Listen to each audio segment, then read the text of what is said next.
And in 93, somebody figured out a way that glyphosate, there was certain bacteria that glyphosate would not kill. And they said we could take a gene out of that bacteria and put it into a corn seed and develop a corn that cannot be killed by glyphosate. So they developed Roundup Ready corn. And that corn, you can pour glyphosate all over it and it will do nothing to it.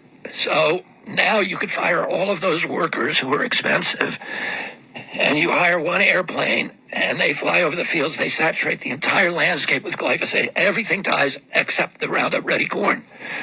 And within a couple of years, Roundup Ready corn was now 90% of the corn, 95% of the corn in the United States is now Roundup Ready corn.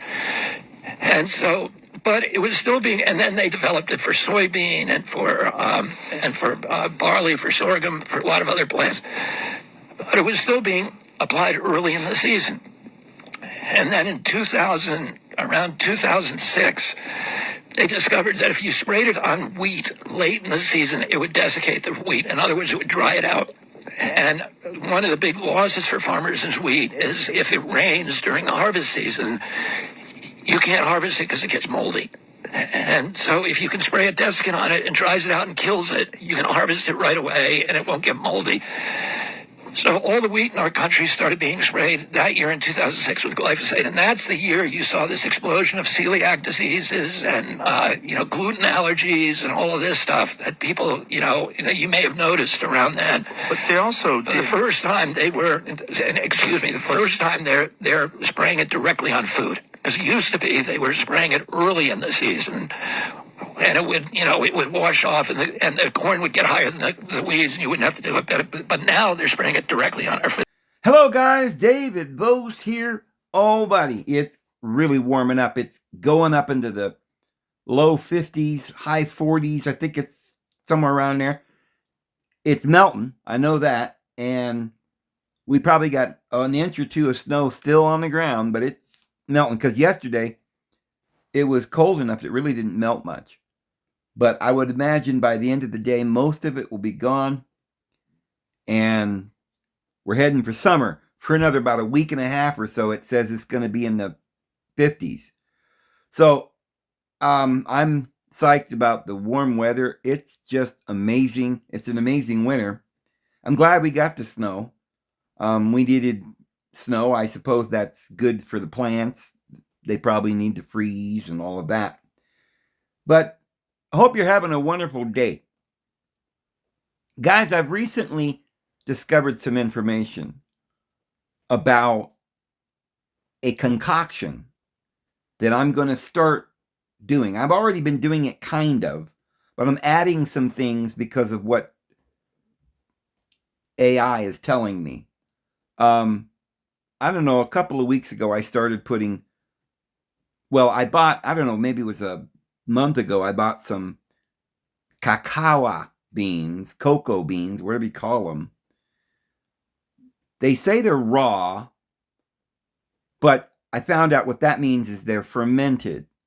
So you almost rarely can't get really raw cocoa beans. How do you pronounce that? Cocoa beans, whatever they are.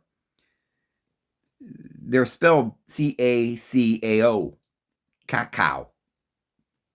I don't know if you pronounce it cacao or cocoa, but all my life it's been cocoa. But these beans, I'd never ordered the beans before, the raw or fermented beans. And I'm still not even sure if, when they say fermented, if that's not just, one thing I looked up said something about they're naturally fermented. In other words, if you get raw, they say raw sometimes, but they're fermented because it naturally ferments or something. So I don't know if they actually ferment them on purpose or if they just naturally come fermented, but that sounds pretty amazing, and probably why I think it's the most important thing. One of the most important things you can do is go out and buy it. Now, it is expensive. For a pound of cocoa beans, raw, fermented, whatever they are, it's like $20, $25. That's a lot, but I think it's important because, well, you'll see here as we go. For one thing, the number one thing that seems to be going around that talks about something that you can do to promote your body to start producing stem cells is cocoa beans or cocoa powder. The problem with Hershey's or cocoa powder at the store is they use alkaline to extract it, or the powders or whatever. Don't get that. It's got chemicals in it. You got to get the beans and grind it yourself, but it's very expensive. Yes, it's a lot cheaper to buy Hershey's 8 ounces for what? I don't know, $5, $6, $10. I'm not sure. But after you watch this video and you decide to go ahead and try this with me, you're going to need a little bitty blender or a grinder of some kind, because we're going to be using grinders. Now, I'm also buying organic coffee beans that I grind. The reason why you want to buy them in the bean form and grind all of this stuff that we're going to be talking about is that when you get powders, they lose their vitamins and nutrients. And if it's been sitting in the cupboard a while, that doesn't have a lot of nutrients. You've got to get them in the bean form and grind them to order. So I have a small little grinder that grinds up maybe a cup at a time. And that's what I've been using. I grind my coffee with the cocoa beans, cacao beans. I grind them together.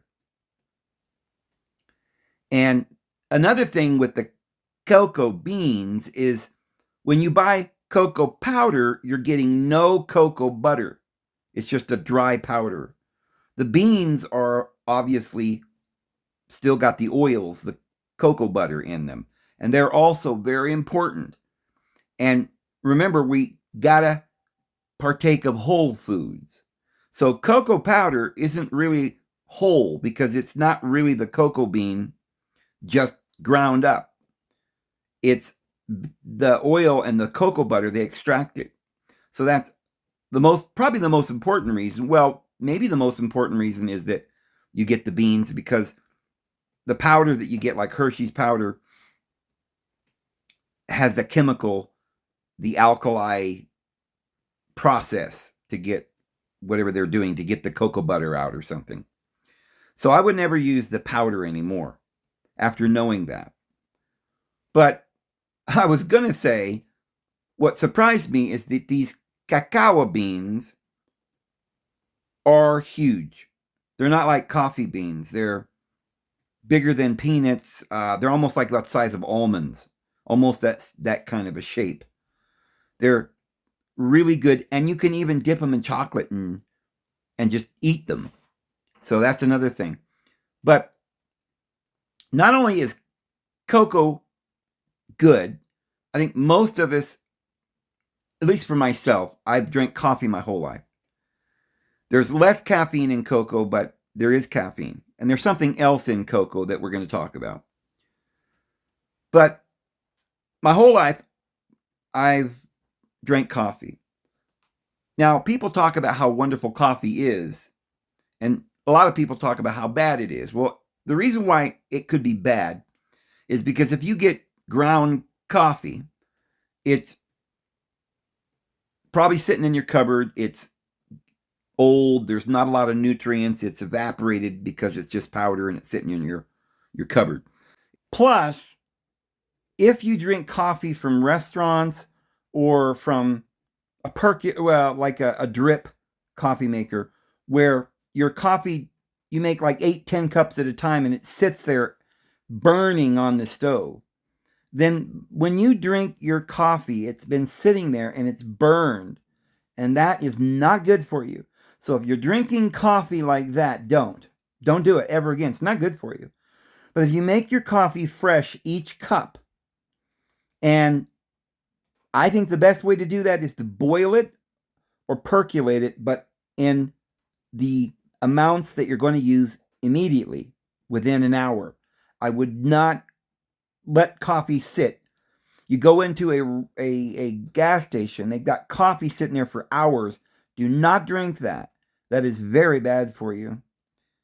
If you grind it yourself, there are so many nutrients and phytochemicals in actual coffee beans as well as cocoa.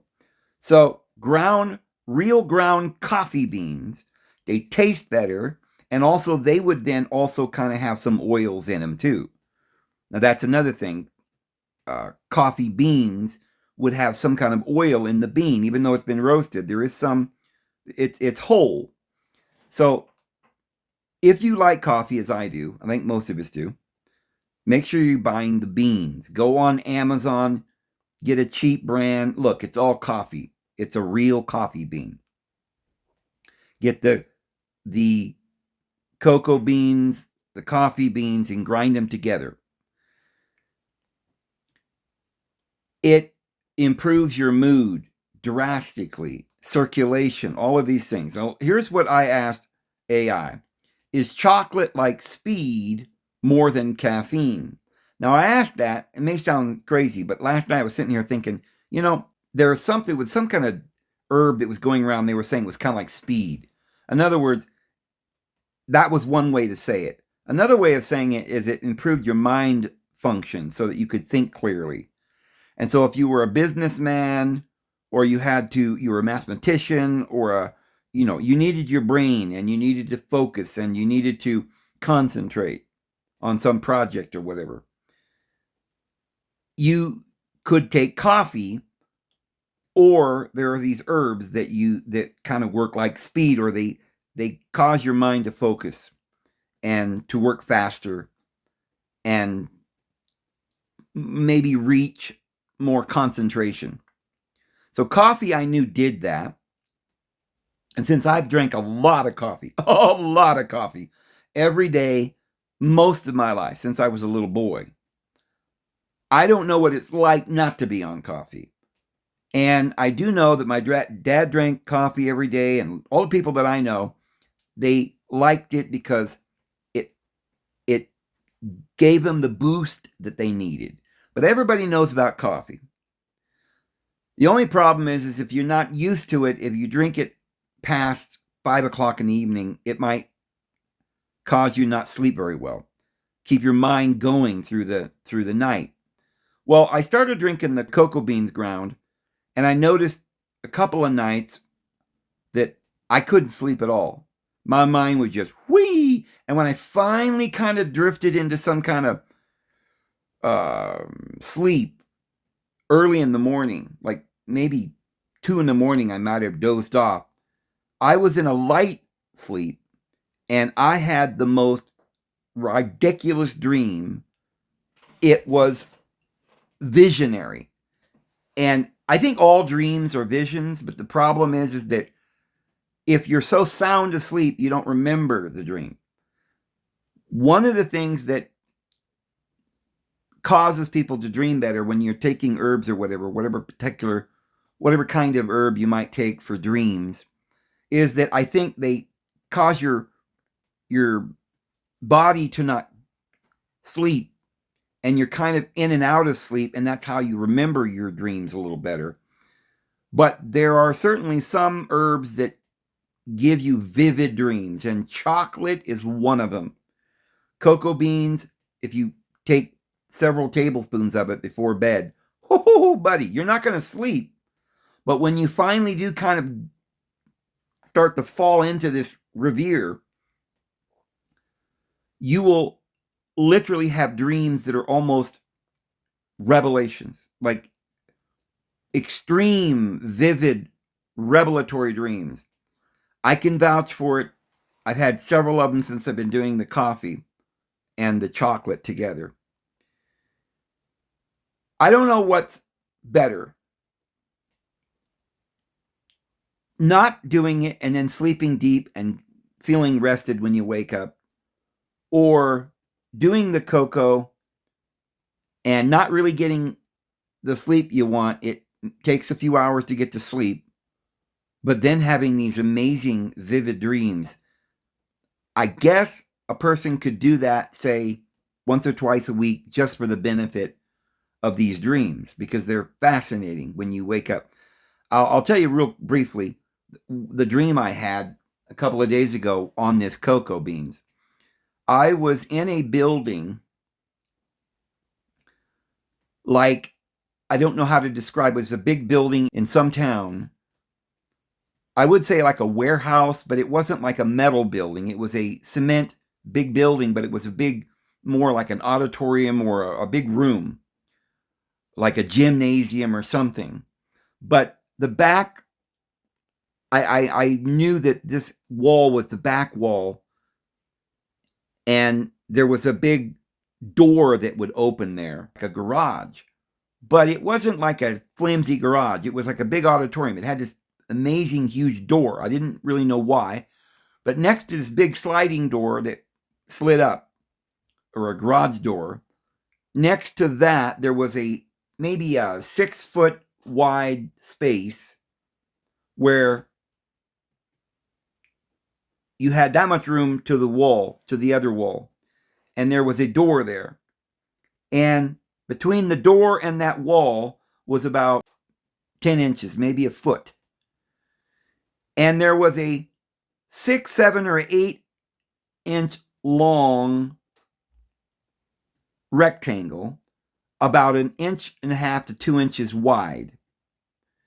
And it was lit. I could see, I noticed it was there was light coming out of it, like a laser beam. And I saw it, and I looked at the other side, all the way along the wall to the other end, and I noticed there was another 8-inch by 2-inch strip on the opposite wall. And this light that I saw, that was like a beam of light, that in my own mind, as I looked at it, I knew it was data or information. Now, while I was in the dream, I didn't acknowledge or think that this was a data center, like a AI data center.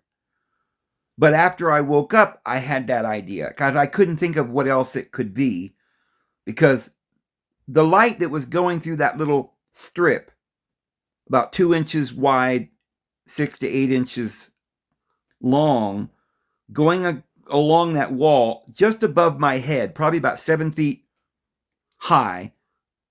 I didn't know if you got in between that light, it would do anything to you. Maybe like radiation, it wouldn't harm you. But if you stood there too long, it could like radiate your brain out. If you stood there too long, maybe a little bit like phone radiation or whatever. But that's just stuff I was thinking about, like in a split second, like, oh, stay away from that light beam. But as I looked at it, I thought, what in the fiddly diddly is this? And my mind realized in this dream that reality was being created by this light beam, and it had been there all along, and there were a couple of people walking through and nobody noticed it. I didn't know if they just didn't care or they didn't notice it. So I looked over, and there was a young woman that was walking by, probably about 30 years old. I could tell she was of Native American descent. And I said, "What is this beam of light?" And she looked at it as if she had never seen it before.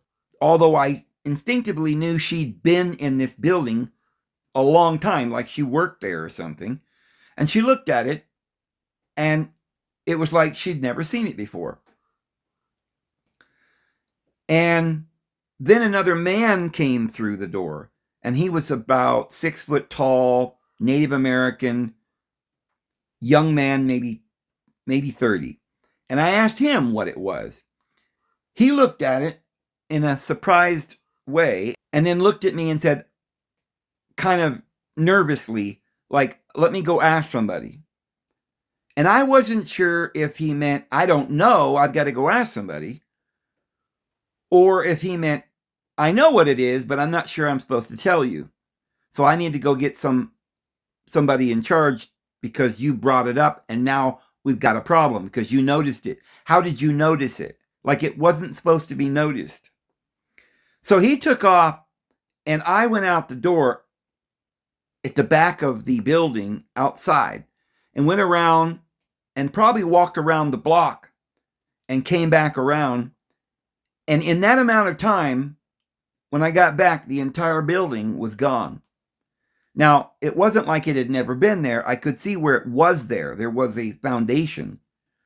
But the rest of the building was completely gone, and it was removed immediately. And my mind immediately knew that I had stumbled on something, that I had awakened to something, and I was able to then see something that I wasn't supposed to be seeing. And it wasn't like it was forbidden, it's just that nobody else had ever noticed it. And it was like a big red flag because I had brought it up and told two other people, and they didn't know it. They worked there, but they never noticed it. They didn't understand what was going on. And since I brought it to their attention and they went and asked somebody about it, they had to immediately remove it. That led me to believe that I was being shown something very profound. But like I said, dreams are funny things, and I'll tell you more about that probably at another time. But let me get into this idea of cocoa beans and what it does for your health and why you should be drinking a couple of cups of cocoa every day, at least 3 tablespoons, maybe 4 or 5 tablespoons every day. And if it does cause you not to sleep, remember the benefits of the dreams. But if it does cause you not to sleep, then you just don't take it after noon. Just drink it in the morning. Not like most people do, drinking hot cocoa in the evening before bed. Don't do that. It'll keep you up at night. So I asked about the speed thing because I know that caffeine kind of acts like speed. And they say, no, chocolate isn't like speed. It's more like a gentle, sustained lift compared to caffeine's quick jolt. Thanks to its main stimulant, theobromine, which offers milder, longer-lasting energy, mood boosts, and improved circulation without the jitters or crashes of high caffeine drinks like coffee or energy drinks. Well, you see, this is interesting because from what they're saying and from my own experience, I can tell you, although I haven't yet tried the saffron, the other day I learned about saffron and people talking about how it's a mood booster, and everybody's saying it works better than antidepressants or whatever, you know. And I thought, well, I'm not depressed or anything, but I certainly wouldn't mind a mood booster.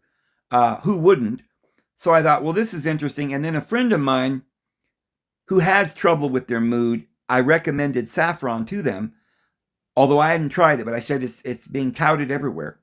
And I ordered a couple of bottles for them in the clinical strength, you know, that they recommend. And then I just ordered some for myself. So I will let you know how the saffron works. And then as I did this research today, they said if you combined it with the chocolate, it would be even better. And some other things that we'll talk about. So all I know is that usually when I take herbs and they claim it does this, that, or the other thing, it doesn't work for me. Probably because I'm on coffee so much that you got to take a lot of some of these herbs. You know, people talk about St. John's wort or something like that. And I've tried these things just for curiosity and they never did anything for me. Although maybe I just didn't take enough of it or I didn't do it long enough. But, you know, I've taken valerian root and things like that. None of this stuff ever did anything for me. At least I didn't notice anything. But I am beginning to think it was because I was so high on caffeine, I probably couldn't notice a lot of these things. Even pot, I've got to take quite a bit of it to get the benefits that some people get. But since I have been drinking the cocoa, especially the cocoa beans that I'm grinding myself, I have noticed a huge difference. Literally better circulation. Like you just feel flushed. And your mind, it's like literally like almost like pot. You can feel the buzz. And I never felt that before. But when you take several, you know, like you start taking several tablespoons of this a day, you literally start feeling the buzz. Cocoa beans are something that you're going to want to try. So, going on here, the stimulant is the theobromine, and it's a mild, long-lasting energy boost, and it certainly is. It says chocolate contains some caffeine. Theobromine is more abundant and provides a different, more balanced stimulant.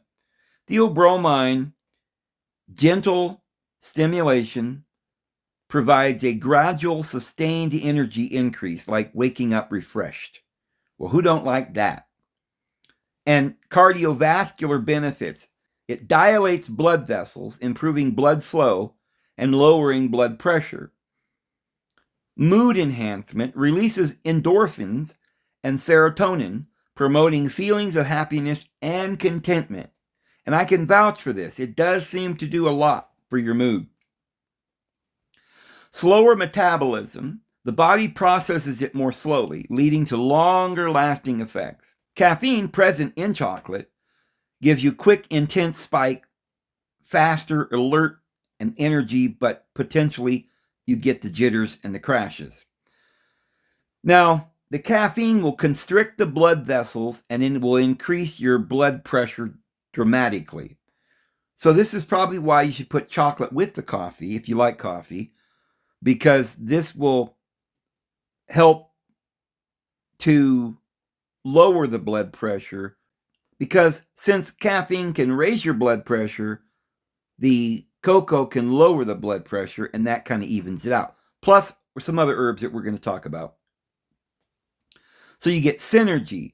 Combination of caffeine and theobromine creates a balanced feeling of energy and pleasure rather than just intense stimulation.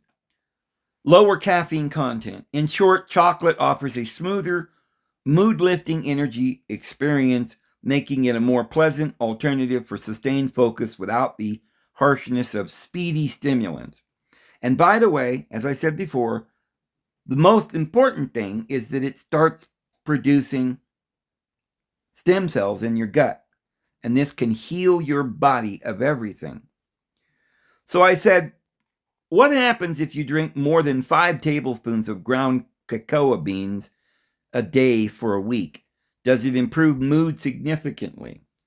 They said, well, consuming more than 5 tablespoons of ground cocoa beans daily for a week can significantly improve your mood, primarily by reducing negative emotions. See, people talk about the saffron, and it's just, everybody's like, oh, it does all this for you, but I never hear about people talking about cocoa and the benefits of mood.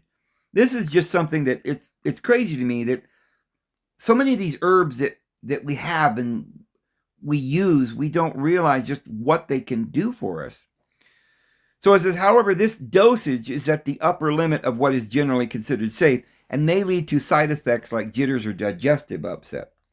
Mood, mental health benefits. Consistently consuming high doses of cocoa, such as 85% dark chocolate or equivalent powder, has been shown to reduce negative emotions. A 3-week study found that individuals consuming 30 grams of 85% cocoa, about 6 tablespoons, daily experienced a significant decrease in sadness, helplessness, and irritability. Guys, that is definitely significant. If there is something you can drink and it's good stuff like cocoa, then why wouldn't we do it if it would significantly decrease sadness, helplessness, and irritability?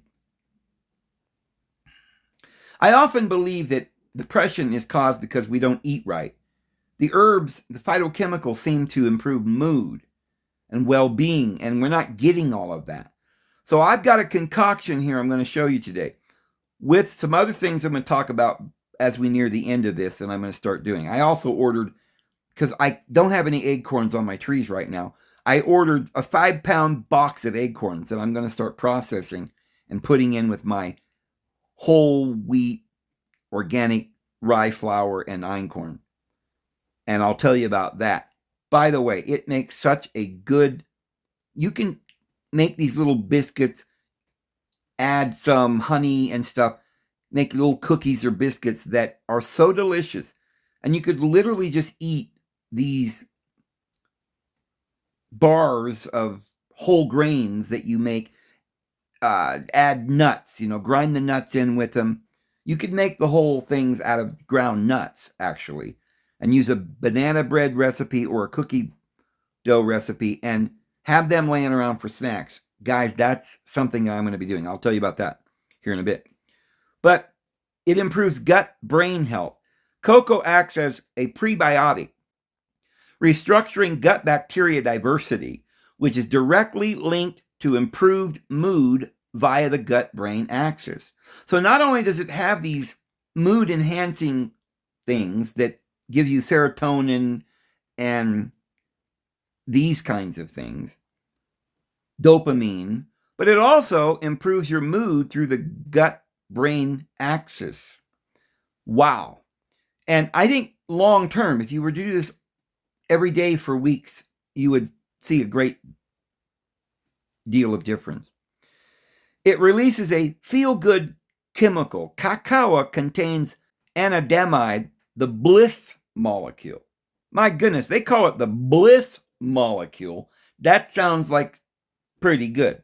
And PEA, the love molecule. Oh, wow, it's not just a bliss molecule, it's a love molecule. Really? What kind of an herb or plant that you've ever heard of talks about stuff like this? I mean, look, pot is great, and I love the way I feel when I use a gummy in the evenings and it relaxes me.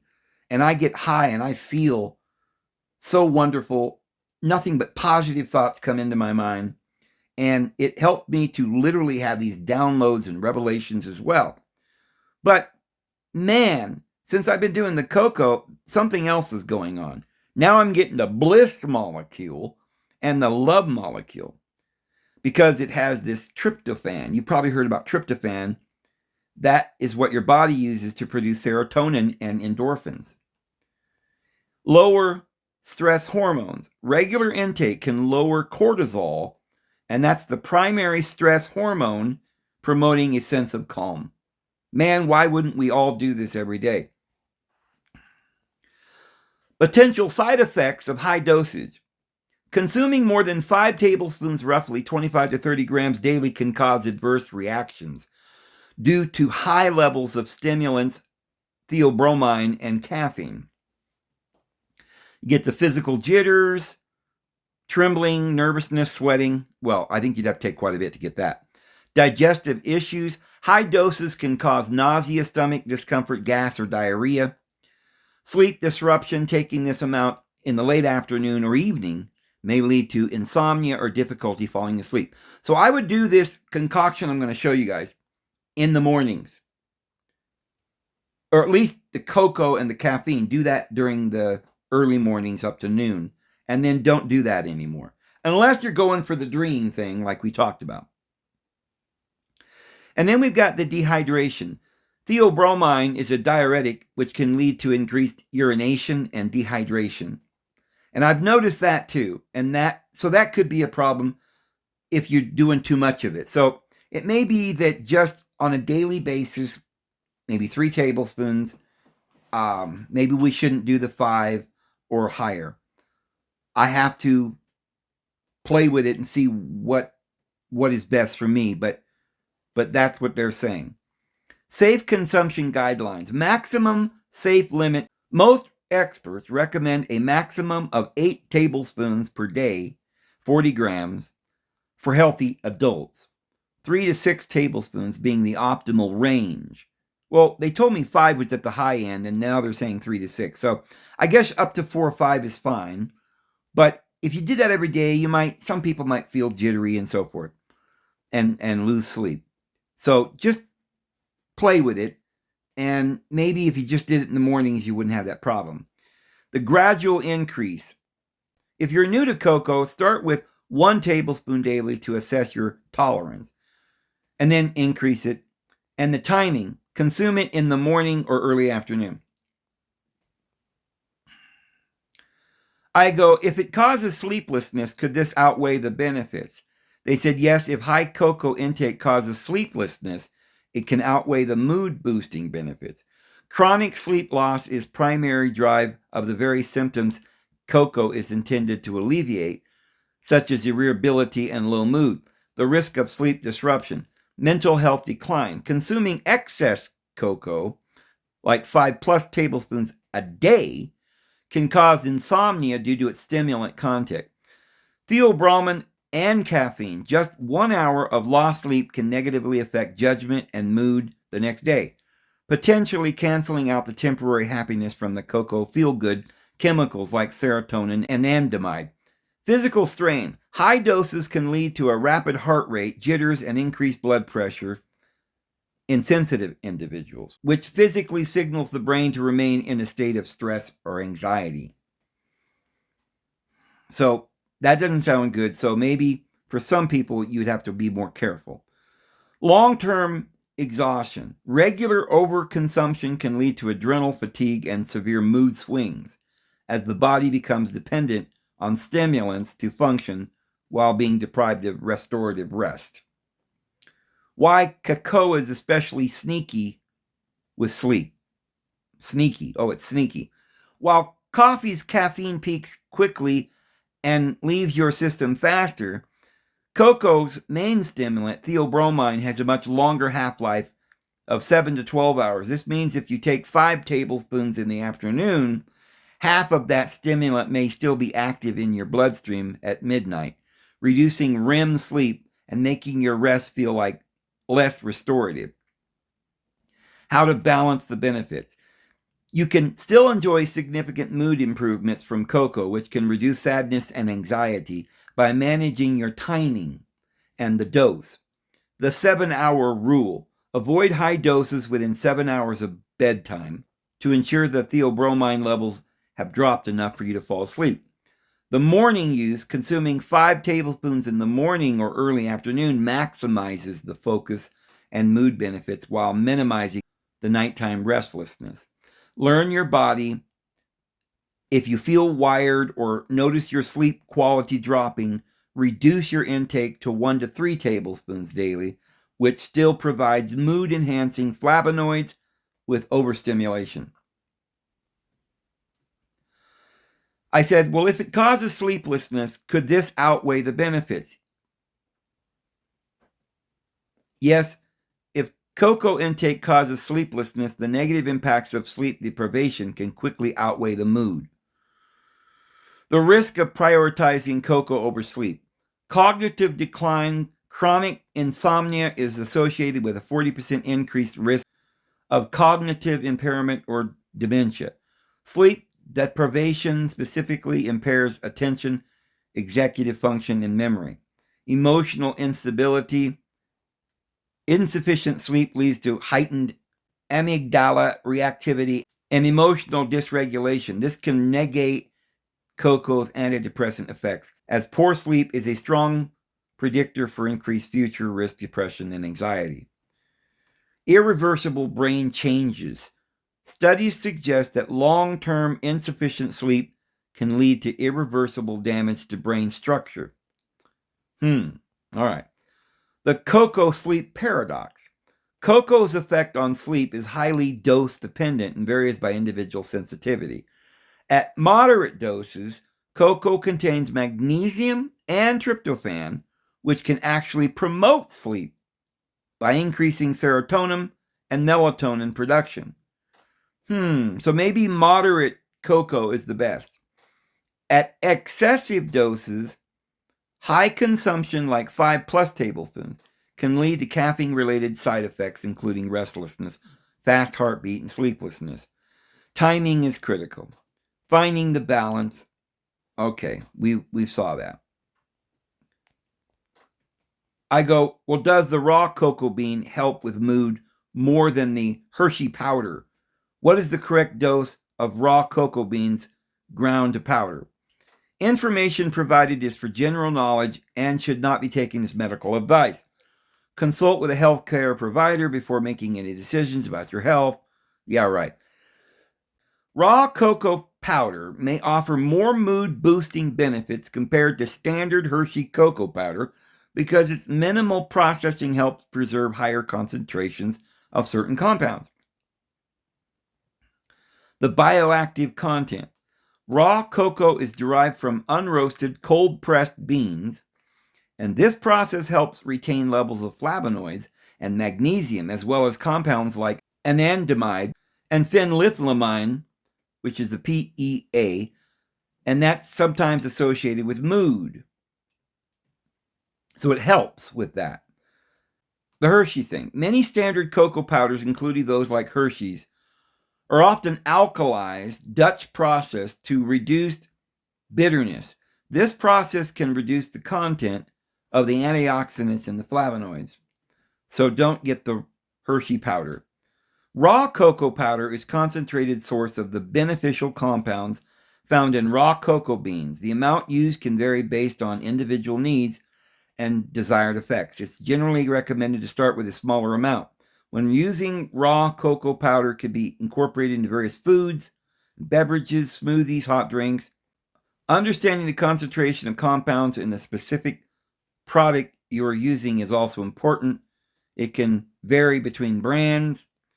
So while raw cocoa can be a part of a balanced diet, it's worth noting that it contains stimulants like theobromine, which can have effects on some individuals.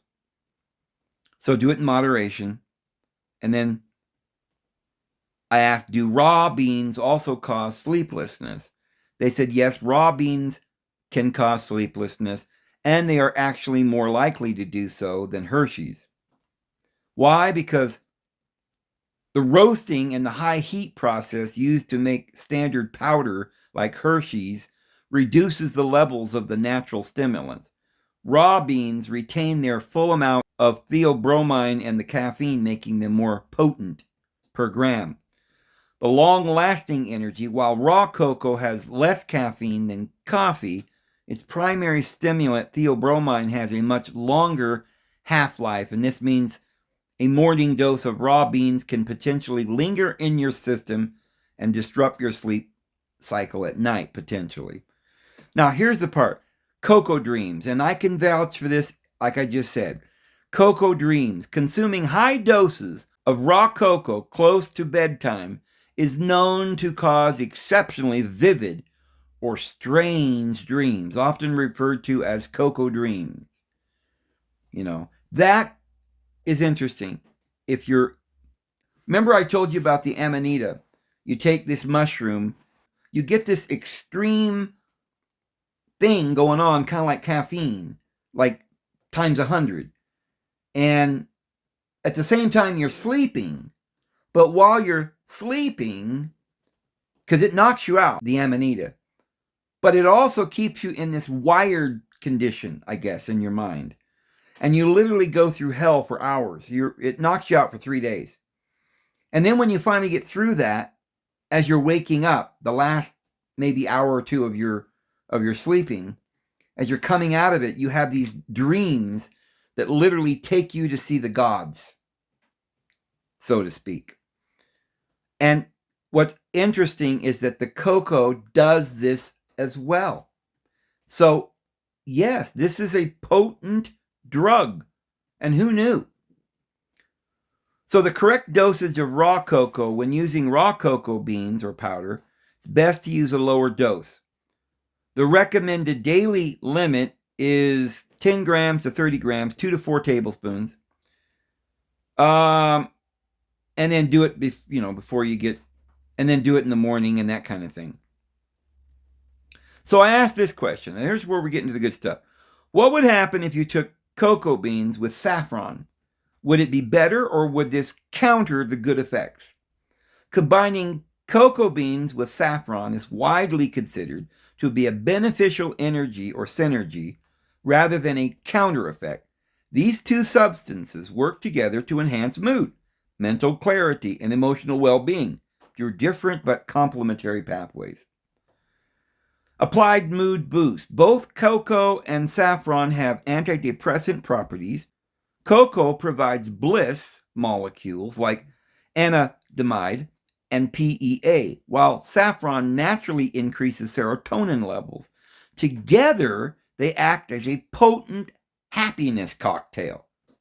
Guys, I haven't even tried the saffron yet, and I can't wait to try it. The balanced energy. Cocoa's primary stimulant, theobromine, offers gentle, sustained focus when paired with saffron's calming and anti-anxiety effects. The result is often described as calm energy, alertness without the typical jitters or caffeine crash. Wow, that sounds great. Enhanced cognitive function. The combination of cocoa's theobromine and saffron's active compounds, like crocan, can lead to more sustained mental clarity and improved memory. Antioxidant powerhouse. Both are rich in antioxidants that protect the brain and body from oxidative stress and inflammation. So it's anti-aging on steroids, guys. I think if you did this every day, you would never age. And wait till you see the rest of the stuff we're going to add to this. Important precautions. Do not combine with antidepressants. Oh, great. We're not going to be on antidepressants. None of my subscribers do that. Pregnancy. Okay, yeah, none of us are pregnant. But keep that in mind. What if you add black pepper? Now, I say that because black pepper, I've been adding that to everything, a lot of it, because it helps to absorb other nutrients and things that I found out. And I was thinking, I wonder if adding black pepper to your cocoa would help, and saffron and stuff. And they said, so I said, what if you add black pepper or the other herb? Would this add benefits? I can't read my own writing with cocoa and saffron. They said, well, adding black pepper to cocoa and saffron is highly beneficial because it significantly increases the bioavailability absorption of the nutrients in both. Guys, this is important because I noticed after I found out about this, because I knew about the black pepper, but after hearing this, and I was ordering some of this stuff like saffron, I noticed that a lot of these things that you buy, they add the black pepper to it as a combination because it does help absorption. And it dramatically increases whatever it is that you're taking, the benefits. So black pepper is important. The benefits of black pepper. Oh, and by the way, you always put salt and pepper on your food. Well, get you some Himalayan, really fine Himalayan salt and add that to your food. And I want to add something here. The other day I was talking about adding it to your water, putting a pinch of salt in your, sea salt in your water. And I wasn't really aware of the fact or how that affects your kidneys and liver, but I have to add here, guys, don't put it in your water. Don't put sea salt in your water because then it goes straight to your kidneys and you're always peeing and it's bad for your kidneys and it overworks it. It does overwork your organs. Don't do that. Take the sea salt and salt your food with it. And that will stimulate the acid and the peptides and everything in your stomach. And that is highly important to add sea salt. Do not use regular salt. Add sea salt, Himalayan or Celtic salt, whichever you like. Maybe the Utah kind or whatever kind you like. But a lot of people are going with the Himalayan. It's red colored, so that means it's got a lot of iron and copper and stuff in it too. And I think it has a lot of magnesium, calcium, and that kind of thing. You can get sea salt from places like the Dead Sea and stuff that has huge amounts of calcium and magnesium and other, potassium and things like this. I would probably order some of that stronger stuff from the Dead Sea, but I wouldn't use it daily. I might use it once a week or so. But these minerals are important in your diet. Get you some Himalayan salt and add it to your food. But you don't have to add a lot, just a small pinch. But add the pepper with it. So, the black pepper contains piperine, which inhibits certain enzymes in the liver that would otherwise break down beneficial compounds too quickly. Synergy with saffron. Piperine has its own antidepressant-like effects and can enhance the mood-lifting properties of saffron's active compounds, like crocan. Caffeine modulation. Research suggests that black pepper may help inhibit some of the arousal effects of caffeine, potentially reducing the jittery feeling or the sleep disruption caused by cocoa. So add the black pepper. I know you might think that sounds weird, but I'm not going for taste here. I'm going for health. Make sure you put a lot of black pepper on everything, and that will help the cocoa so it's not so jittery and stuff and nervousness. The other benefits, the further enhance the mood, energy, or health benefits of your cocoa and saffron blend, consider these additions. Turmeric, known as a golden pairing. Turmeric is a powerful anti-inflammatory and natural antidepressant. Now we've got another antidepressant. No, you must use black pepper with turmeric to absorb its active ingredient, curcumin. So you see, now they're saying, and we're talking about turmeric, you've got to have the black pepper. So look, just put black pepper all over everything. And then we've got this ashwagandha. Now, I've never taken that either. I've ordered some, and I'm going to add that to my concoction here. This is what they recommend. This adaptogen helps regulate the body's stress response and lowers cortisol, providing a grounding effect that balances cocoa stimulation. So this, again, add it to the cocoa, and it will, stop some of the jitteriness and calm you down. Then you got cayenne pepper. Now, I would do the cayenne pepper. I used to just take a spoon of cayenne pepper, put it into some warm water, about a cup of warm water, and just down it. A lot of people can't do that, but it's not that bad if you get used to it. Do that once in a while, and right after you do that for about a half an hour, you're going to feel so flushed. Your skin's going to turn bright red, and you're going to think, what the fiddly diddly's going on? But it is good for your blood vessels. It cleanses your arteries, your blood vessels. Guys, this is something you should probably do about once a week. However, as far as adding cayenne pepper to food and drinks, I personally think it ruins the taste. It's really strong. I don't care for the cayenne pepper, like as far as something pleasurable. I will do it for health reasons, but I like to do it separate. That's me. But it's often used in traditional Mexican cocoa drinks. It boosts circulation and metabolism, which helps the cocoa's feel-good chemicals reach the brain faster. Wow. Maybe do a shot of cayenne with warm water and then do the cocoa. I don't know. The cinnamon, and by the way, always get the Ceylon cinnamon. You got to order it. You can't get it at Walmart or Safeway or anything. And it's the good kind of cinnamon, not that kind you get at the store. It costs quite a bit more, but it's worth it. Get the Ceylon cinnamon, and it's really good for you. And this helps balance blood sugar levels and adds a natural sweetness that complements the bitterness of the raw cocoa. Ginger, this is also important. It acts as a digestive aid to prevent any stomach upset from high doses of cocoa, while also supporting the immune health.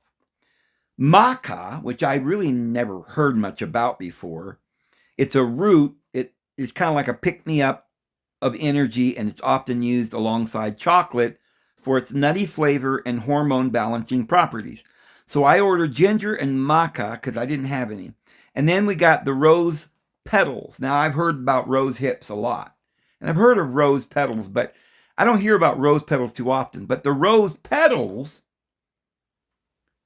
are often used in ceremonial cocoa to uplift the heart and provide a calming floral balance to the drink. So the suggested powdered blend would be cocoa, saffron, black pepper, and cinnamon and ginger. And I'm going to add the ashwagandha and the rose and the maca.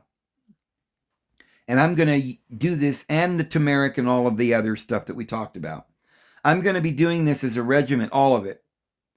The turmeric, the ginger, the cocoa, the coffee, freshly ground, what did I say? All the other stuff, the saffron, the black pepper, the cinnamon, the ginger, the maca. It may sound like you're going crazy, Dave. That's too much. But I'm going to try it with different combinations and see what I like. I think we need these herbs in our diet. I really do. And you could probably use 100 other different kinds of herbs as well. They're all very good. People use cloves. I've been putting oregano flakes in my coffee. And it doesn't really help the taste any for me. It's a little weird putting oregano in your coffee, but I've been doing it. Every couple of cups, I'll put the oregano in there.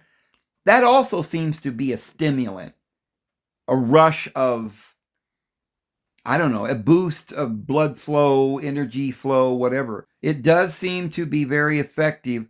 And by the way, the oil of oregano is really potent against viral, bacterial, fungal, all the different, bacteria and things that you might have going on in your body. It's really important.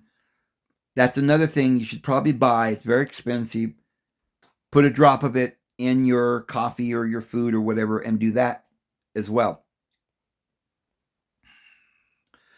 So I asked him, when you say rose petals, is the rose hip better or the petals?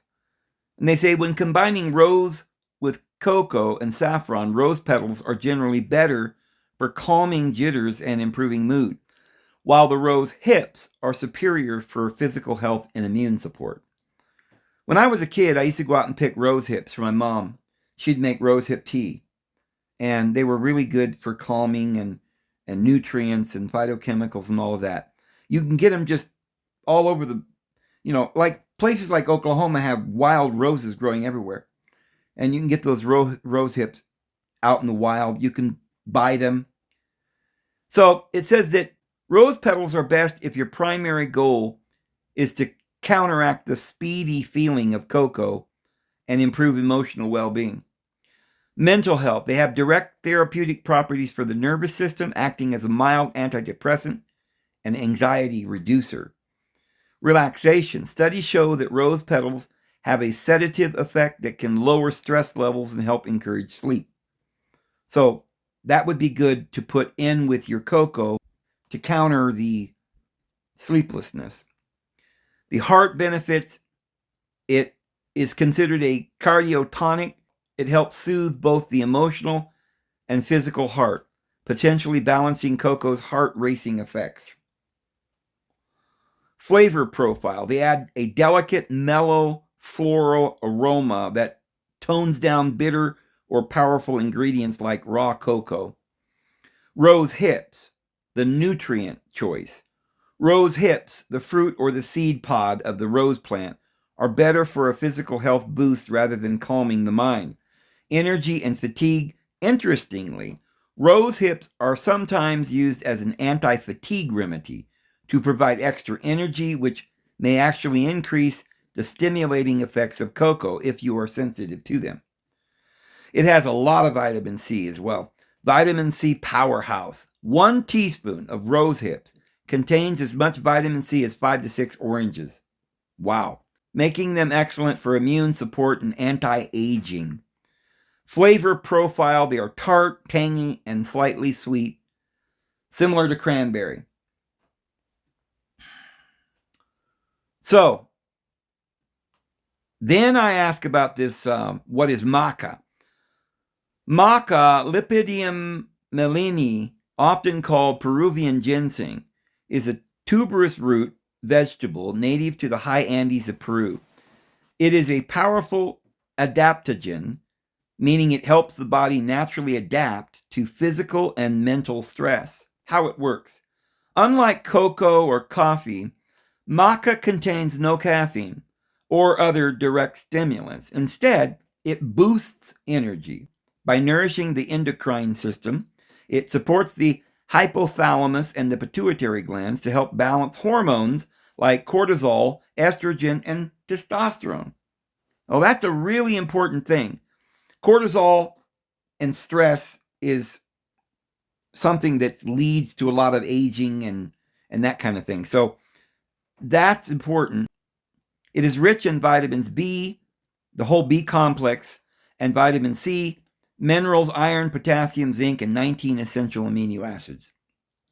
You add these nutrients with your sea salt, just a pinch, and you're getting all your minerals and vitamins and nutrients and phytochemicals and polyphenols and flavonoids and all the other things that they recommend, guys. Sustained energy, because it doesn't activate the adrenal glands like caffeine, it provides a calm energy that lasts for hours without a crash. So that's maca. That sounds pretty good to me, and I'm going to try it and I'll let you know. And I'm going to be combining all of this. I'm going to be taking all of this every day. The three main types. While all maca offers mood and energy benefits, the color of the root skin indicates different strengths. Yellow maca is the most common and the mildest, ideal for overall daily vitality and mood balance.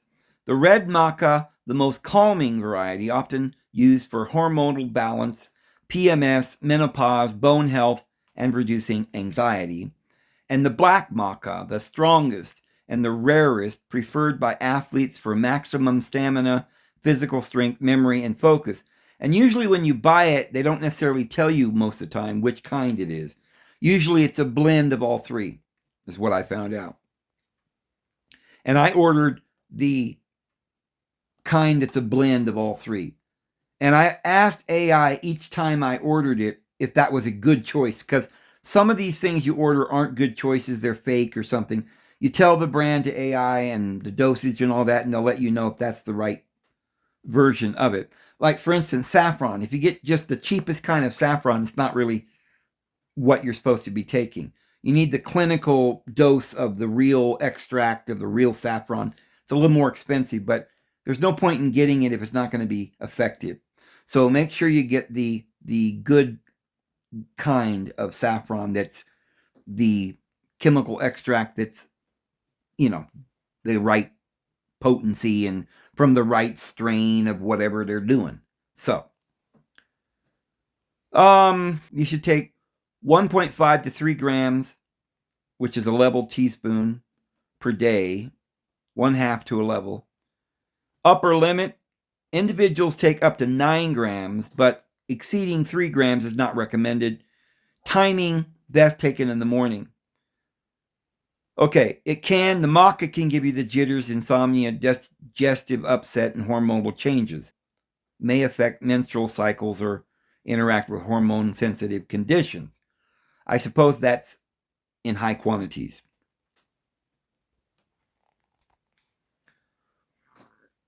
Also, guys, here's my recommendation. Here's what I'm going to be doing.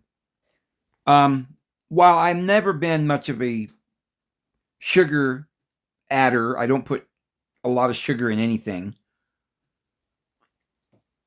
I don't think sugar's bad if you get it in the form of fruit or vegetables, but I think we should completely stop buying processed sugars of any kind. You can add honey to your bread and things like this, but let's try to keep the sugar out of the processed sugar out of our diet, guys. And the next step is completely remove any flour. I showed you the clip at the beginning where Robert Kennedy Jr. explains this glyphosate, which is Roundup, is in everything. It's in all the flours, the wheat, the corn, the soy, everything. It's just in everything.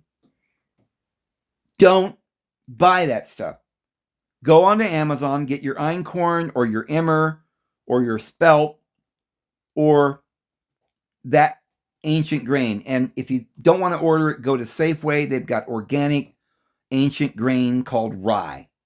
Rye is just about as good as the einkorn or anything else because it has, we talked about that the other day. Start making food with the rye or emmer or einkorn and add ground nuts. Just take your nuts, put them in your blender, grind it up like flour, add that to it, Usually, probably walnut is the best, and other kinds of nuts. Also, order some acorns or go out this fall and gather acorns. Process them by cracking them, soaking them overnight in water and pouring off the water, doing that a couple of times. I know it's a lot of work, but getting the wild acorns that we get in nature and adding that to my flour is what I'm going to be doing. I've already ordered, I think, a 5-pound box of acorns to tide me over to add to my other flours until my acorns are producing. The other thing is I'm going to start gathering juniper berries, which I had no idea you could do this until the other day, and grinding them and adding that in with my flour, because there's other phytochemicals and superfoods and nutrients that you just would never get from any other thing. So I'm going to be adding the junipers, the walnuts, the acorns, the einkorn, all organic. Do not buy anything other than organic anymore. It's just not safe, guys. On top of all of that, start learning to eat very simple. Instead of these elaborate meals, here's what I'm going to be doing. I'm going to make, eventually I'll figure it out what I like the best. The combinations, flax seeds. I'm going to add flax seeds, freshly ground flax seeds, because they have the omega-3 oils. The walnuts have that too. The acorns have that too. But I want to be adding all of these nutrient-dense grains and nuts ground together in the correct balance that I will heretofore figure out for myself for the taste and all of that.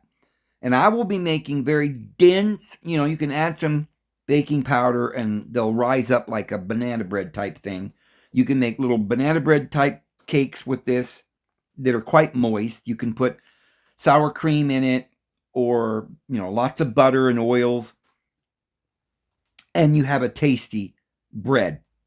That's what I recommend if you want bread. Make a banana bread recipe with, instead of adding flour, add all your nuts and acorns and things like that.